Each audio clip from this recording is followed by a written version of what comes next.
We have some things to discuss, but first, I just want to ask you about you. When did you start getting interested in music? Was this something like at the age of 3, you were running around singing songs, or did it develop later in life? Definitely option one. I was singing songs since before I even remember. In fact, recently, my parents found like VHS tapes, and we got like a VCR player, and we were watching all the like family home videos and stuff. And there was like in every tape there was a video of me singing, and it was just so crazy to like actually see that because obviously I don't remember it, but I used to, like, sing, like, princess songs and songs from my favorite Barbie movies, and then, sometimes even my mom would be like, "Sing something for us, Mary," and I would just write something on the spot. So, but Wow. yeah, it's really cool to watch, but definitely I've been singing, for my entire life, and I think even from that age, moving forward, I knew that it was what I wanted to do with my life, so, yeah. And you, knowing that you wanted to do this, I think I have this correct. You went to the Berklee School of Music in Boston, correct? Yes, this is true. My entire life, I honestly wasn't sure if I was going to go to college for music or for anything. At one point, I was a big volleyball player, so I was like, maybe if I Hmm. do go to college, I'll like major in something musical theater based and then play volleyball. But I've always been an artist at heart, no matter what. And when I found out about Berkeley and being this like contemporary music school, I fell in love instantly. And yeah, I got accepted, and it was one of the happiest days of my life. Mhm. And that's where Walk on Mars began. Is it fair to say that you founded the group? Yes. So it started originally as me and a friend of mine who was a drummer. And one day I just woke up and I was like, you know what? I've done like pop music. I've been a solo R&B artist. I've done country music. I've done all of it. But something that I've never done, which is crazy because I absolutely love this style of music, is like pop punk and rock. And I just called up my friend who also went to Berkeley, and I was just like, want to start a band? And he was like, sure. And then it kind of grew from there. And we've gone through multiple different lineups of members, especially being like in college. A lot of people just kind of floating around the idea of starting a band and being in one, and it's fun. But then, you get to the serious stuff and we talk about the future, and it's like a lot of commitment. And so, for that reason, we went through a lot of members. And now that I've graduated, I'm actually a solo act now. So, I was a band throughout the last, what I want to say, like 4 years that we've been working on this project. And I've decided Walk on Mars is kind of my um child, if that makes sense. and and now it's me, and I have an amazing manager, Ben Sheed, who's been with me through a couple of different lineups of members, and now it's just me and him. So yeah, that's kind of just like a brief summary of our story and how we got to where we are now.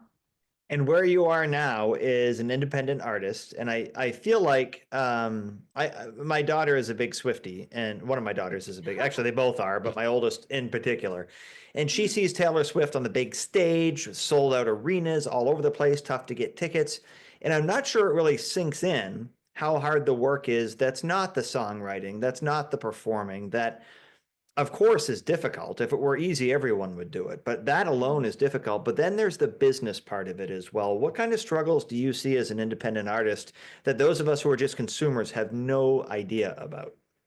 Yeah, I mean, even adding to your point too, with like the consumers, like you said, from the perspective of a consumer, you don't really see what goes on behind the scenes. But I'm even going to speak from my perspective as that little girl singing songs and writing songs at the top of her head in those VHS tapes that my family found. Like, nobody warns you about it, whenever you're like 3 years old or 4 years old with a dream. It's like you see Taylor Swift, and you see my biggest influence was always Demi Lovato, and you're like, I want to be like that. But then as I got older and I got more and more into the industry, you get kicked down a lot, unfortunately, and you start to realize that it's not all, just peaches and cream, and everything is fine and fun, and you're living this dream that you've wanted since you were a little girl. Unfortunately, there is a dark side to the industry, especially as an independent artist.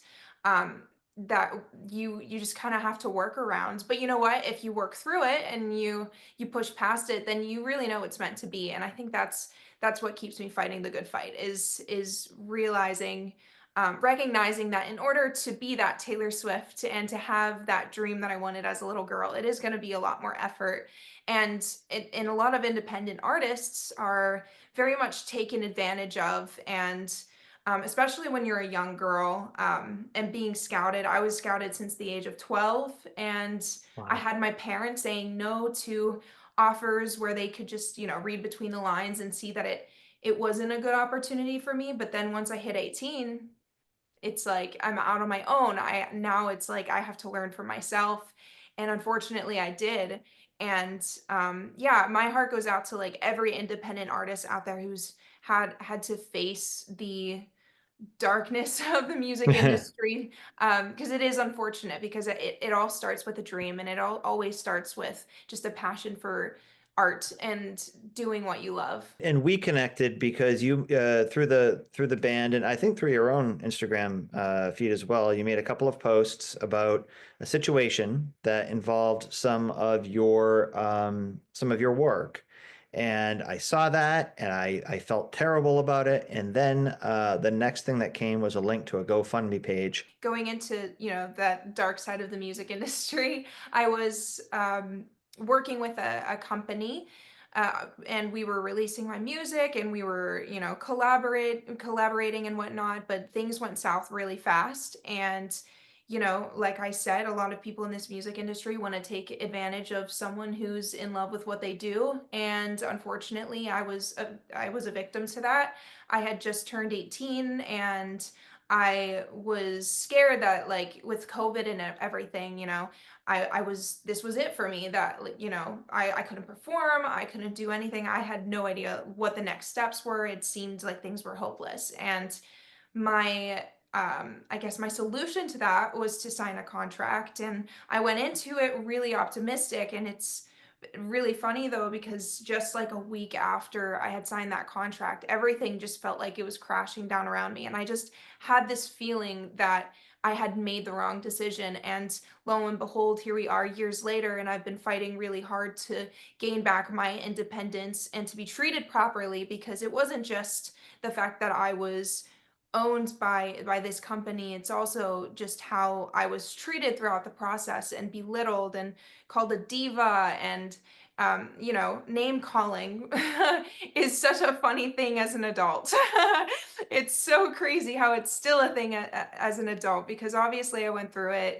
When we were kids, you get called names and whatnot, but whenever you're being called names by an adult that you're working with, that who you respect as well, it's heavy. It's a lot. And eventually what ended up happening is we regained our freedom, and I was so excited, looking forward to this new year, this new era of WAM. And it was just in a blink of an eye. It was a couple of emails, and I found out that all of the independent music that I had released has been taken down, and I recognized the email that had done it instantly. And I I kind of knew that this day would come. I was afraid of it. It's like my worst nightmare.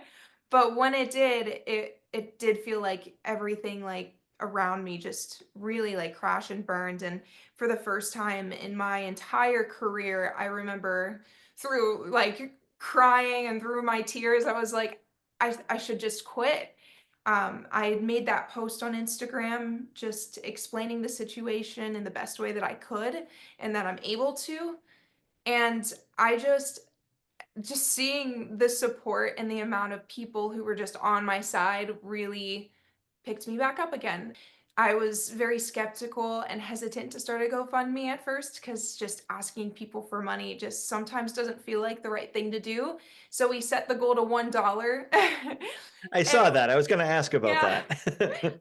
it's more so about the cause and wanting to fight this fight and regain my independence as an independent artist, but like also help other people see that, if they're going through the same situation, that it's possible to overcome it. And what really matters is your support system and the people who are there through all of it. So yeah.